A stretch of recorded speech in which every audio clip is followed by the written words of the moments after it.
दुनिया में असंख्य लड़ाई हुई है और लड़ाई का जो वजह होता है वो ज़मीन का वजह होता है। जैसा कि एक देश दूसरे देश के साथ, एक गांव दूसरे गांव के साथ, एक राज्य दूसरे राज्य के साथ लड़ाई लड़ रहा है। आखिर लड़ाई किस चीज़ की है? ज़मीन की।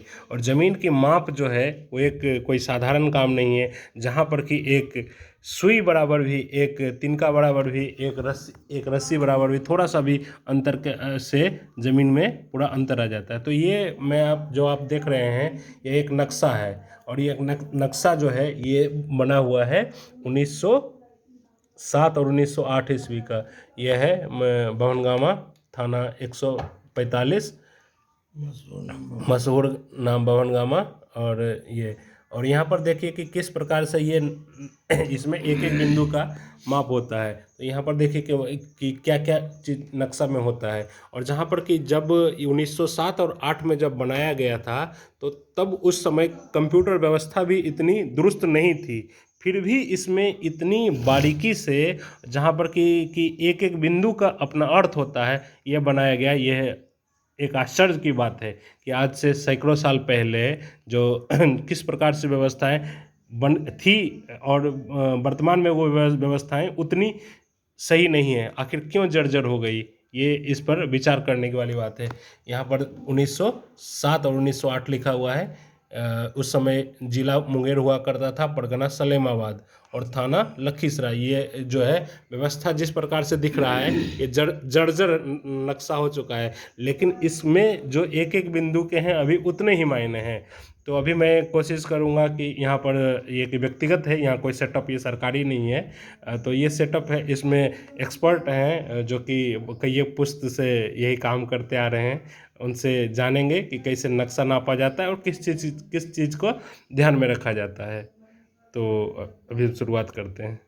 तो जो मुख्य बिंदु है इसमें है, मुख्य बिंदु है कि इसमें सबसे चीज़ है, स्केल होता है। किसी भी नक्शा को नापने में स्केल सबसे बड़ी भूमिका होती है। तो स्केल यहाँ पर दिख रहा है कि 16 इंच बराबर 1 माइल है।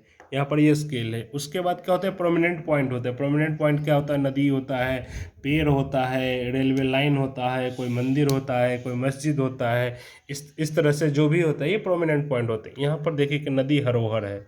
ये नदी हरोहर इस तरह से गई है, इस तरह से, इस तरह से, इस तरह से जाते हुए, इस तरह से जाते हुए ये नदी हरोहर। हरोहर जैसा कि एक सर्प होता है, जो कि विषहीन सर्प होता है, तो इस प्रकार से ये सर्प होता है, उसी के नाम पर ये नदी है। ये बिहार राज्य के शेखपुरा जिला और लखीसराय ज़िले में ये बहती हुए गंगा में चली जाती है। तो ये हरोहर नदी है। तो ये यहाँ पर उसके अलावा जो है कि खेत का नाप करने के लिए कुछ यंत्र की ज़रूरत होती है। तो यंत्र में यहाँ पर आप देख रहे होंगे कि टेप है। इस जैसे छोटे छोटे उपकरण का इसमें बहुत बड़ा रोल है। इसके अलावा इसमें लेंस वगैरह से देखा जाता है कि क्या सही है और कितना सही है। और इसमें एक एक, ये छोटा स्केल है, ये बड़ा स्केल है, और ये एक उत्तल लेंस है, जिसमें से कि आप देख रहे होंगे कि छोटा है, और इसमें जूम होते हुए दिख रहा है। तो यह व्यवस्था है। इस प्रकार से ये नापा जाता है। तो अब इसमें सबसे पहले देखा क्या जाता है, ये सारे जो अंक दिख रहे हैं ये खसरा है।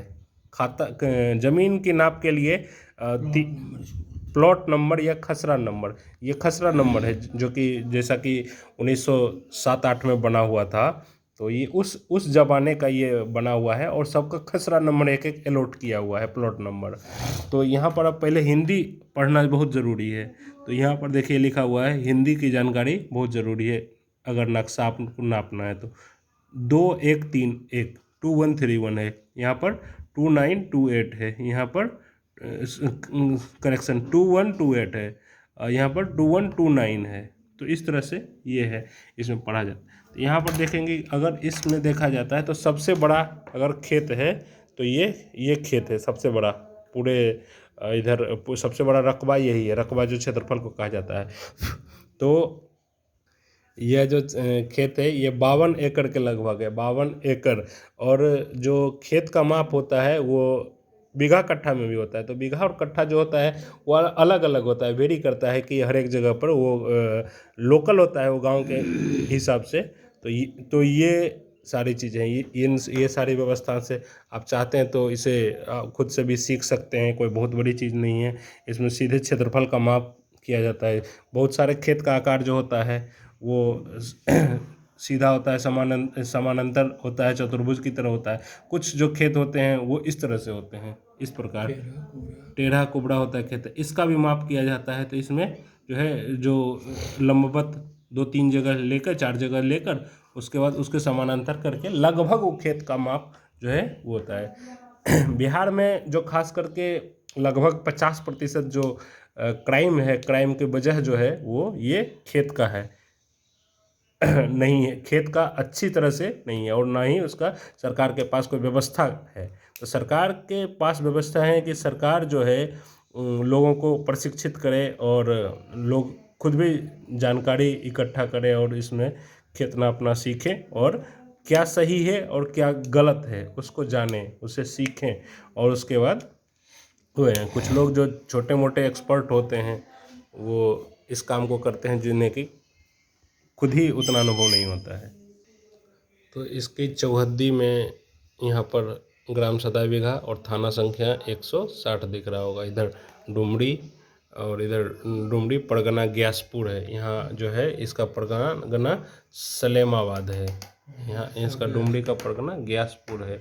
इधर मनकट्ठा है, इधर अमहरा है, और यहाँ पर आप देख रहे होंगे सेटलमेंट ऑफिसर बिहार, जो कि 1907 में इन्होंने दस्तखत किया होगा। और ये यहाँ पर भी है इस मैप में, पोस्ट सेटलमेंट ऑफिसर बिहार, मिलान चादर संख्या, चादर नंबर 5। तो यहाँ चादर, ये नीचे इस मैप के जो साउथ में आएगा, दक्षिण में आएगा, ये चादर नंबर 5 आएगा। ये चादर नंबर इसके 2 में आएगा। और ये हाँ, और ये जो है 2 मैप को किस प्रकार से जोड़ा जाता है वो देख रहे होंगे कि ये दोनों नक्शा अलग अलग है। तो इसमें जो है इस प्रकार से जोड़ा जाता है, लाइन से लाइन मिलाकर पूरा एक मैप से दूसरा मैप, और उसके बाद माप। एक बिंदु का इसमें जो है मतलब होता है, हर एक बिंदु का महत्व होता है, और ये पूरा कड़ी में नापा जाता है। तो कैसी लगी ये जानकारी बताइएगा। धन्यवाद।